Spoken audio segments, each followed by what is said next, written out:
Good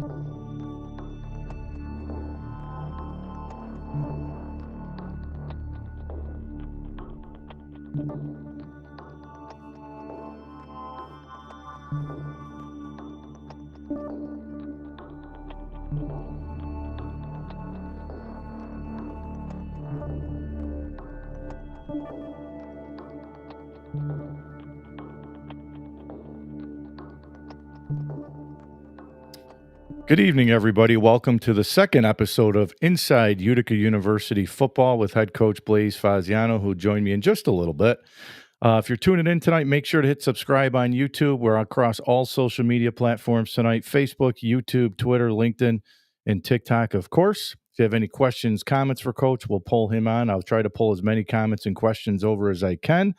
I was joking with him. I was supposed to have my UC gear on tonight. I was going to be all decked out, and my shirt's not in yet, but I'll have it. So I got my RFA shirt on. Our modified team tonight had our opening win of the season, so congratulations to the kids. Nice first win of the season for the kids here in Rome. So without further ado, let's bring Coach on. Let me just switch us up, Coach. Let's see. There we are. How are you tonight? Excellent. Look forward to this every week. Well, Coach, we'll get into the fun picks at the end, but you were 3-2, but I went 3-2 as well. I was kind of hoping I would do a little bit better the first week, but we each tied. Let's put it that way. We're 50-50, you and I. I'll take it. Not bad. So, Coach, great opening week for you guys. Great first game of the season and some record-breaking performances we'll get into. But early thoughts, comments from the opening week from you? I was proud of how our guys traveled. That's a long ways out to Pittsburgh, and appreciate, shout out to UB and Coach Lembo. They were very gracious hosts. We practiced in their indoor facility, which one of our players' dads designed, which was really cool. Oh, wow. Mitch Dates from the Buffalo area, his dad designed the building. And so we kind of broke it up, got some Wegmans subs, being a Rochester guy. I don't know when Utica or Albany ever going to get Wegmans. I don't know. Yep. But, it was a bit of a trip, and I'll tell you, you don't tell the guy, you never tell him some things that and almost 3/4 of the guys on this trip, one, never traveled, and two, never played varsity football.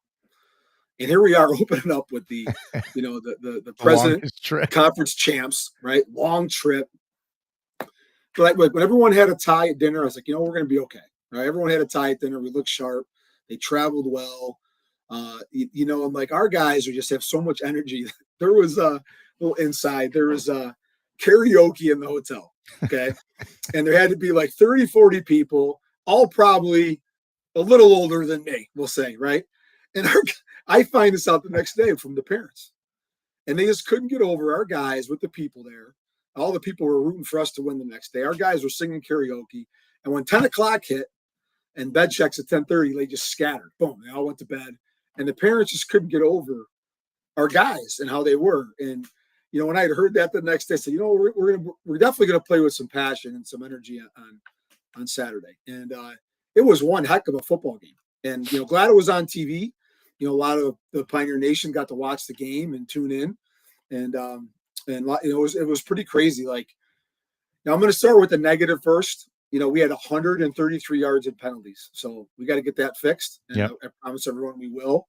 Because I told the guys if we would have said, okay, we're going to give W&J 133 yards and go there and win, you probably wouldn't bet on that. Right. And so all things correctable, a lot of let's make sure we're playing whistle to whistle. You know what I mean? And but our guys played hard. And again, you watch the tape, but they were a very good football team. I'll be very surprised if they don't have a winning season, win their conference, go to postseason. A really well-coached team. Coach Faggiano was great. And Coach, so we'll get into the Tyler's performance here in just a little bit, because that was a great performance, throwing for over 500 yards. And I know, Coach, I know what your answer is going to be when I say this, but as a coach, when I was going through some of the numbers for you guys, you had almost 600 yards of total offense, but over 500 were through the air and only 65 yards rushing. But I know as a coach, whichever way you guys need to play to win games, you'll do. But talk to us about that. Most of your yards were through the air. Well, that's funny too, because in the RPO world, right, we're calling a run, but it could be a pass. Right. and they were very good up front, and they were packing it in for the run, right? And they really kind of stayed pretty consistent on that the whole game. They were going to take away the run, and then we kind of, I think, kind of wore them down a little bit, excuse me, later in the game, and had some really good rushing yards. And Aze Frazier ran hard, and Janai Strong, when he got in, ran hard and got a big first down. So it wasn't like we weren't trying to run the ball, but in this RPO world, it could be a run, could be a Right. pass. And you do lean on the quarterback to make those decisions on the field for sure. And coach, you guys are really good on third down. I think you guys are like 6 out of 10 or 7 out of 10 on third down. That's huge too, especially on the road. That's huge. Turnovers, we won the turnover battle, won the time of possession. And even though the defense gave up some points, they played some really good defense. I mean, they couldn't run the football. It really got them out of, they couldn't run the football, and they had two outstanding receivers that were 1,000-yard receivers Yep. before, that we really kind of kept them in check for most of the game until that last drive they scored. And but the tail of the tape was, penalties and just some missed assignments, and it could have been even a different picture. So all things that were correctable. And I just told the guys, I mean, to be able to have a game like that, we're certainly not error free, and things that we can learn from and still win, and win on the road against a quality opponent. That's something to be said for, just for the efforts of our coaches and our players in that week one game. And coach, you mentioned the penalties. I was going to bring that up for you, and I kind of had an idea what your answer was going to be. And I know you said you'll fix it. How do you fix that? How do you fix that as a coach? Oh, yeah, I can't say all of it on the air, but no, we fix it. We address, you address it on an individual basis. If, say, one guy had a few more penalties, you bring him in, you show him the highlights of the not highlights of the penalties, and how we got to get these fixed, and it's not acceptable. And I think a couple of the guys, after watching the tape, they're playing so hard, they're not even realizing that they're not playing to the whistle. When we're like landing on the ball carrier was on the ground, or we're tackling a guy out of bounds, and it's like a hustle penalty, right? They're not trying to be malicious. Just they got to play. They got to saw wood, right? They can't play too high. They can't play too low, and they got to play between the whistles. So they're definitely things that are correctable. And coach, the defense played really well too. I know you gave up a lot of points, like you said, but anytime you can hold a team under 100 yards rushing and win that battle, normally you got a chance to win games, and your defense did that. I think you guys held them to 90 or 91 yards. I think it was.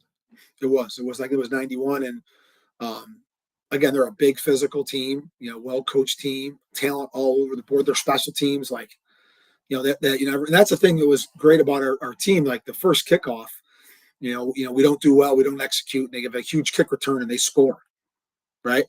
Our guys didn't blink. Right? They kept battling. We cleaned some things up, made some adjustments, and again, I think you don't talk about this, but it was only 2 guys on our defense that started last year. 3, Jordan Davis, Eli Douglas, and Ronaldo Lewis, right? So a lot of new faces, and special teams that goes that way too. Like most of the guys in special teams, those were their first plays, So, there's always pressure. I tell the guys, and you just gotta not worry about it. It's just different. The pressure week one was on the road performing. Now the pressure is going to be believable. Like Tyler knows from talking to Braden, Coach Zanolovic, his quarterback coach, like it's going to be rocking Saturday night, okay, at the Believe Bowl, and like being able to block that out, right, and not looking at the stands, at the crazy herd and all the fans, just really focusing on your job. So that there's always different distractions, and it's just a matter of just kind of focusing in on your job each play. And coach, you mentioned you had some first time, starters for you that didn't play a lot of football for you last year. And especially now you go on the road, opening week, you're down right out of the gate, right? They punch one in on you guys. Was there any panic by the coaching staff to say, oh God, here we go. It's a new group of guys. Was there any panic at any point? None at all, and Coach McClendon does a great job with those guys. Hey, sudden change, we have to go out and win that. We have to hold them to a field goal and win that sudden change. Right. Sudden changes can come from turnovers. They can come from, a big special teams play. Right. And, I think the way our guys handle that, is a really good sign of things to come ahead. Yeah. And I want to talk a little bit about your sophomore linebacker too. I think led your team in tackles. Isaiah Thomas, I think had 12 tackles, a pass breakup, a fumble recovery, was all over the field for you guys. And you had some other players that played well too, but talk to us a little bit about Isaiah. It's funny too. In defense, we have so many guys that were like X something. So like IT was that we call it goes by IT, Isaiah Thomas, and so IT was a running back in high school. So we were teasing him on his fumble recovery. I'm like, "Where's the running back? You got to go score on this play." And he returned it a good 25 yards. And I think that was a huge play momentum in our favor to give our offense great field position and go ahead. But like Nick DeForest out of Holland Patton was the one that had this makes the tackle and strips the ball for IT to pick up. And those are things we work on all the time, takeaways, scoop and score. IT is just a tremendous person. He's on our leadership council. He's a strong leader. And, it's just about being confident. He battled all spring and battled into camp, for that starting spot. And it was close battle. And I think just each day and every rep he gets, the more confidence he is within the defense. And what was the message, Coach, after the game? Now you said you had to go on the road against a really good team to open the season. Now you got to come home with a lot of pressure because again, it's going to be rocking. Like you said, there'll be a lot of people. I think the early weather looks like it's supposed to be a nice day. So we should have a good day for some football, but that's a little bit more pressure too. What was the message to the guys for this week? Well, from after the game, they were just so excited. Like they knew, and we kind of have a good chip on our shoulder, like Utica against the world, and all the D3. And there's a huge D3 fan base out there, Yep. And podcasts like yourself that cover D3 football and across the country. And no one had us winning that game, right? But we knew we could win that game. And at the end of the game, I said everyone's going to be surprised, but we are not surprised because we know that we have a very good team. We have a very good team. At the end of the day, it's about the team. And and then I told him, to the victor goes the spoils, right? And so I don't believe we have ever had two D3 national team kind of players of the week. And so for Tyler Szalkowski and Isaiah Thomas to represent our university and community on a national level on d3football.com is outstanding. Is outstanding. And then Tyler was offensive player of the week in the Empire 8. We have a great football conference, as you mentioned on our show last week. So, the kids know it's Believe Bowl week. And, just to jump into that, like Believe Bowl is a very special game for us because it's like our game to get back to the community, and we don't have a traditional rival, right? And we kind of have, no one likes us. We don't like them, right? We don't really like anybody, but there's no traditional rival like you have in some schools, or we're not playing for a shoe or a cup or those types of things. And the Believe Bowl has been different teams over the years, and our program's mantra is uncommon, and we try to put uncommon people like first responders, like our folks that are honorary captains. We had our press conference today, should be on social media on Facebook. We had our press conference at the Master Vito Hyundai showroom today. Shout out to Frank and Colleen and their family there. And we had our two honorary captains there today, Victor and Nancy, and they were great and got their jerseys today. And, so it's about them. So our guys are pretty amped up for the Orange Out on Saturday night for sure. So it's always what's next. So there's always something big. And, I remember when Coach McClendon first got hired, he's like, why is every home game got to be like the Super Bowl? I said, well, because it's got to prepare us, every one of our home games, there's something huge happening. The tent's packed in the end zone. And, it's kind of who we are. Coach, I will tell you and agree with you. There's a lot of those other D3 podcasts out there, and I follow a lot of the guys. And when they do, there was one of them, I don't know who it was, I got to look, but they did like their predictions, and they had you guys getting blown out by like 3 touchdowns. Right. I think it was, did someone tell me it was the Hanson one? I don't know if that was the one. There's 2 really good ones I follow. The guys, right. They cover a lot of different there's a lot of teams. good guys. The Dingo Talk guy is a good guy. He played D3 football.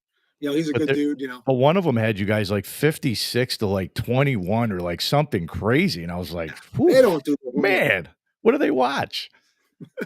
But same guys that had us not a chance to beat Susquehanna in the playoffs, So, fortunately we've had a couple good trips to Pennsylvania as of late. The state's been good to Utica. For sure. So, Coach, talk to us about Tyler. I know we talked to him last week. You spoke very highly of him. Had a great camp, good kid, transfer for you. 528 yards passing. I was more impressed with the 28 completions. And all his stats were great, but the 28 completions. Talk about how special a performance did he have.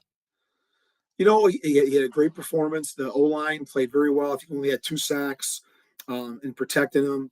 And then to have 3 receivers, all with over 100 yards in receptions, right? And all 3 a touchdown each.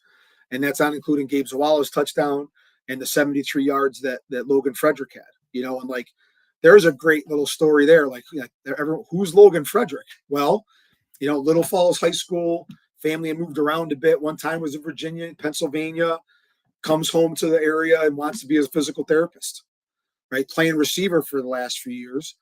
And then anytime a young man just makes a commitment, and we kind of had a feeling that he could be a tight end, and he worked hard in the weight room and made that commitment.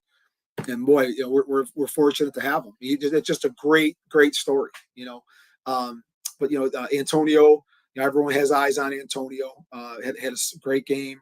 Tyshawn Taylor, Bryce Palmer, those guys all played lights out. So Yeah, and the whole surrounding cast for sure. So, Coach, this week Rensselaer comes into town. They're coming off a win in week 1, 26-9.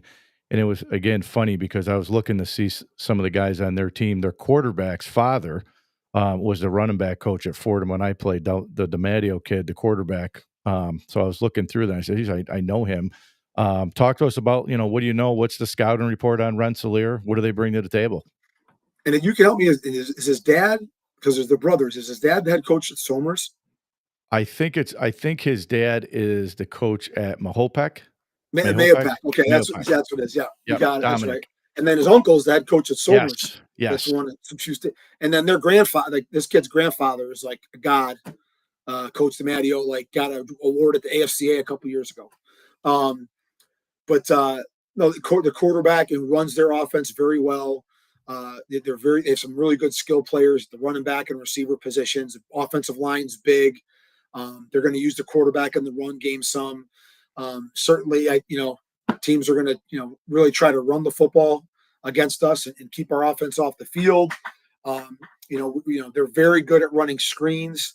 And I think those are the kinds of things, our defense, we've never been the biggest defense, but we've always been fast. And so we know when you're a fast defense, you're going to see misdirection and you're going to see screens and see those things.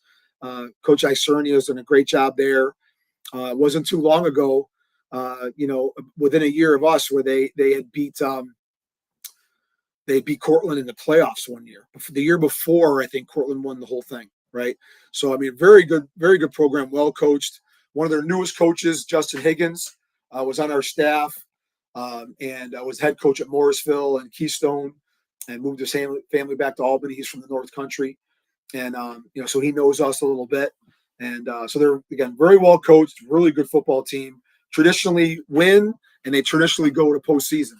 And that's the type of program that we aspire to be. That every year that we're going to win, and every year we're going to find a way to get to postseason. That's what RPI is. So, definitely a good challenge. And they won there. I believe they play for some big game with WPI. I'm not sure what the name is. And then I know the end of the year it's the shoes game, I think, with Union. Yeah, I think it's the Transit Trophy. Oh, there you go. Thank you. Yeah. So they played in that big game, and they look good on film for sure. Coach, what conference are they in? They're Liberty League. The Liberty, okay. So RPI is with Hobart and St. Lawrence and U of R and Ithaca. That's the Union. That's the Liberty League. Yep. So it was. No, I don't know if I'm going to pronounce this right. Was it Worcester Polytechnic Institute who they played? Correct. Yeah, WPI. Their head coach Chris Robertson was our starting safety at U Albany back when I GA'd there. 93, 94. He's been the head coach there quite some time. Runs a good program. One of our senior who graduated tight end is actually getting his master's in engineering at WPI right now. So really good engineering school, as RPI is. Yeah, and I was going back through some of their game stuff. They only gave up about 47 yards on the ground, and it looked like they're pretty good size. So everything you're saying, it looked like, I was just looking on paper trying to find some clips of their last game. It looks like they had some good size up front. Does the game plan change at all for you guys this week? Are you going to try to spread the ball? I know you want to give your game plan out over the air here, but no, does anything change for you guys? Well, you prepare for what you see on film, and then you prepare for what you think you may not see on film, right? There's a trap of the film, so like we found over the last few years that we go and play someone and they're doing something that wasn't on film the last 3 weeks, right? So I think that's what we try to do as coaches, is really challenge our guys throughout the week, put the pressure on them so the game's easy. So we're throwing everything at our offense, the kitchen sink, so just keep those guys on their toes. And I know you mentioned the Blue Bowl, how special that is. I would imagine the kids will be, fired up for that game. They probably won't need a lot to get them fired up for that. Should be a full packed house, I would think. The weather's supposed to be nice. Should be a packed house. We love the night games. 6 o'clock start, so by halftime, definitely we'll be under the lights there at Gaetano, and love having the night games. I know the students love it, the community loves it. I believe they started airing the commercial on TV. We made a little commercial to promote the game. It should be on WKTV over the next few days. And again, tickets are only $5. And if you're at the ticket booth and want to get season tickets, they're only $20. So you get kind of an extra game in there. And there's still time to join the 12th man. So if you haven't joined our 12th man tailgate booster club and you did it before the game, we would still have time to make sure that you had your tailgate passes at the gate waiting for you when you got there. So I know the parents are fired up, for our first home game tailgate. Our guys will walk through the tailgate after our team meal, and the parking lot will probably be packed. We go on our Pioneer Walk before the game. I know they're amped up for that. Coach, I know we talked about the indoor facility for you guys and what a great recruiting tool it is, but talk about the home field, like the setting. The atmosphere. It's as good as any college program in the country. It's a great atmosphere. I think a couple of things. One, the fact that we don't have a track around this football stadium, the stands are right on top of you. Yeah, right. It's loud. And although on paper I think it says it only seats 1,200, in a game like everyone's standing on the deck, and there's at least 2,000 people in the stands, and then a game like tomorrow, I think there's already 150 people will be in the tent. And then it gets 3 or 4 deep around the fence, so we even have a hard time gauging, how many people are there. But I believe, and talk with our SID, like when we have the night games or homecoming, we can get at least 3,000 to 4,000 people at the games, and it's pretty loud, and it's a fun atmosphere for sure. And Coach, I know the night games, I always like playing at night, and the kids do as well, but knowing that you have to kind of wait the day to get things started, the kids, I'm sure you got a routine for the kids before leading up to the nighttime, but do you prefer the night game, or do you like those afternoon games? I'd like to have at least one night game, and I like to do it early, and it is a long wait. We get them up. We have a little walkthrough at 10 o'clock on Saturday. It's not even a walkthrough. They pretty much go out and throw the football around and relax, just to get up and get moving. I know they, watch some college football, watch a lot of them will watch a D3 game that's on, until our team meals at 2, right? So we have our team meal, 4 hours before. So we have some great, game day traditions. Saturday, we're going to remember number 12, James Salas, who we lost last year. And I know thoughts and prayers are always with James and his family. And, we'll have his logo in our program. We'll have some mental health awareness items in the program, and pretty sure there'll be a 12 jersey on the bench. So to honor him and his family, and great family, real tough time for his family, unimaginable time for his family a year ago, and for our program, and to watch our guys come together in a difficult time. Certainly made him stronger. So, we've got all kinds of things going on, even outside the Blue Bowl, that we're going to, honor James as well. So I want to make a mention to that. Are you ready to pick some teams? I am. I've actually got it pulled up. I was looking at it a little bit, trying to get a head start.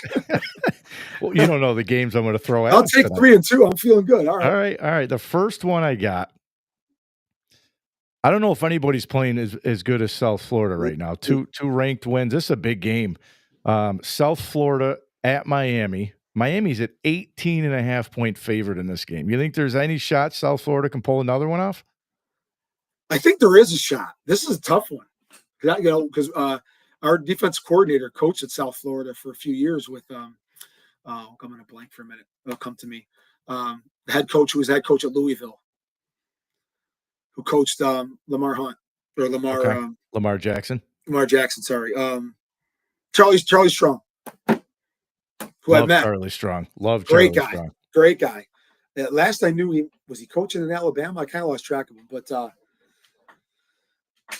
yeah, this is tough. You know what? I'm going to go. I'm going to go home team. I'm going to go with Miami on that one. See, I really if we were picking with the spreads, I'd say I would take South Florida getting the 18.5 because I don't think Miami's gonna blow them out, but No, I I don't think so either. I But think we're I'm not with doing that. you. You said that. We were doing No spreads, straight up. I'm gonna go with Miami. I think they have better players, but listen, I'm not gonna be surprised if South Florida wins this game. I mean, if South Florida wins, that's 3 ranked teams right out of the gate. Boise State, Florida on the road. Now they gotta go on the road at Miami, so, but I'm with you. I do like Miami, in this game. Coach, this was one I think you did not have last week. I think you went against Lane Kiffin and the boys at Ole Miss. So this not week, doing it this week. Arkansas, Ole Miss. This is at Ole Miss. People say Yeah. this team this year Lane Kiffin has is better than the team you had a year ago, but No. Jackson Dart, of course, was on that team a year ago. Any No, chance Arkansas gets I them? forget, I don't know. We have an order of who goes first on this one because we don't influence each other. I don't know how it goes. I'll let you. I'm on the Lane train, so I know who I'm going to go with in this game. I Oh, don't I know got you. much You already about see. Yeah, you Arkansas, definitely prepared. I have not prepared. but I'm going to I go like Ole Miss. Lane. I'll go All Ole right, Miss here. all right. You're going to go Ole Miss as well. And then, of course, I feel bad for Billy Napier because I like Billy Napier. I think he's a good coach. A lot of pressure at Florida. Finished the season well last year, which they decided to bring him back. Loses to South Florida. Now they want him out. They're already saying that John Gruden's probably going to be the next coach Oh, of you Florida. gotta But stop. I think Florida's schedule is like LSU, Georgia. Like I think they go like 4 or 5 ranked teams in a row. No. So now you lose last week at home. Now you got to go on the road at LSU. 9.5 point favorite, coach. Who you like? LSU. All right, you said LSU. that one with a lot of What was I was confidence in watching that that one. show the SEC show. The kids got me on that, and The they were and yeah, and I forget where it was at. Was that on Prime or was that on Netflix? I forget where I saw that, but I was watching some LSU stuff. I think LSU is pretty fired up right now. It has some good momentum. Yeah, I like the quarterback. I like Garrett Nussmeier. They're the quarterback Yeah. this year. All right, we're on the same page there. Notre Dame at home, the Texas A&M. This is a tough one too because everybody's got Notre Dame from that opening loss, of the season in a really good game, and I'm not really sure what to expect from A&M. Well coached, both teams are well coached. I love Marcus Freeman, the young guy. 6.5 Who's point A&M favorite. beat? Who does A&M beat so I far? don't know who A&M beat last week. They have. I don't think they've played anybody. I think they beat Duke, and then I think they beat a non-ranked team. So I mean, Notre Dame, obviously the first game of the season they got beat. Yeah, I think I'll go with my heart. I'm going to go with Notre Dame. Okay. I'm a little scared because so far we're on the same team so far. So I don't know if that's good or bad, but and then I think this is going to be the game of the week. A lot of people say no, but Vandy's 2-0. I don't know how Vandy's not ranked.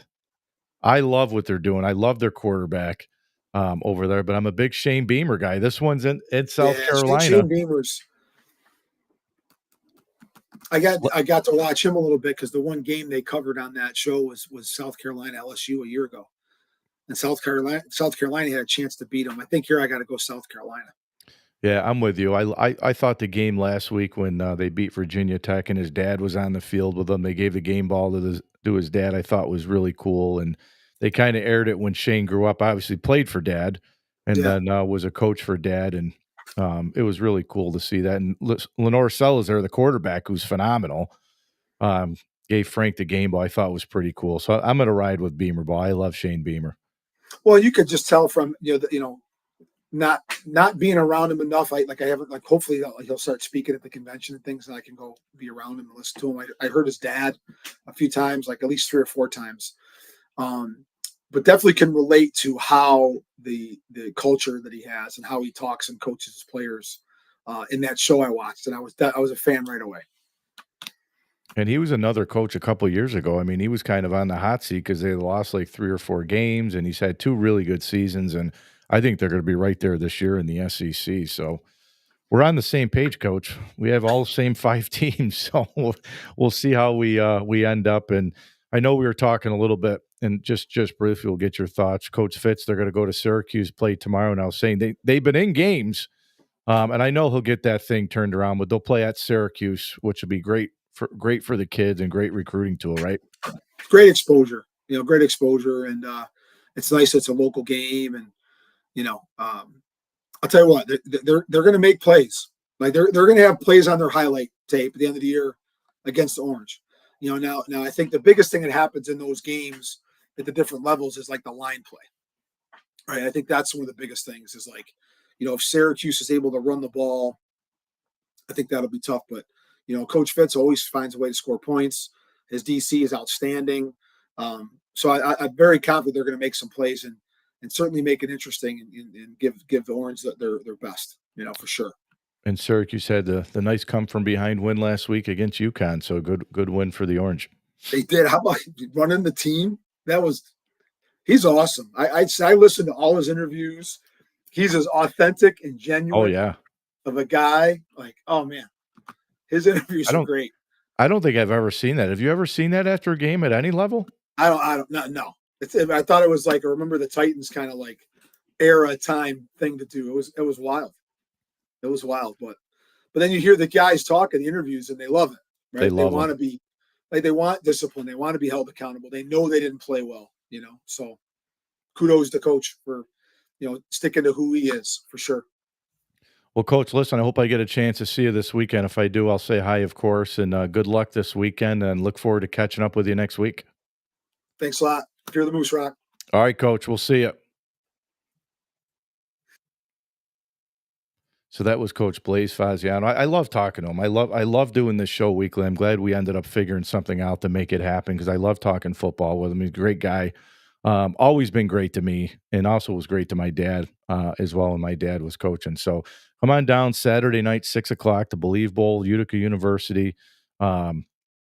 Should be a great game. It's going to be a great night for football. So get on out to the stadium and let's watch some college football. So if you're watching tonight, make sure to hit subscribe on YouTube. Follow me on YouTube, Twitter, LinkedIn, all the social media platforms, iHeartRadio, you name it, Apple Podcast. I'm on there, and I'll post all the playbacks and the cut-ups as well. So on behalf of myself, Coach Faz, tonight on Inside Utica University Podcast, Episode 2, thanks for tuning in to the Rock Pile, which is where dreams become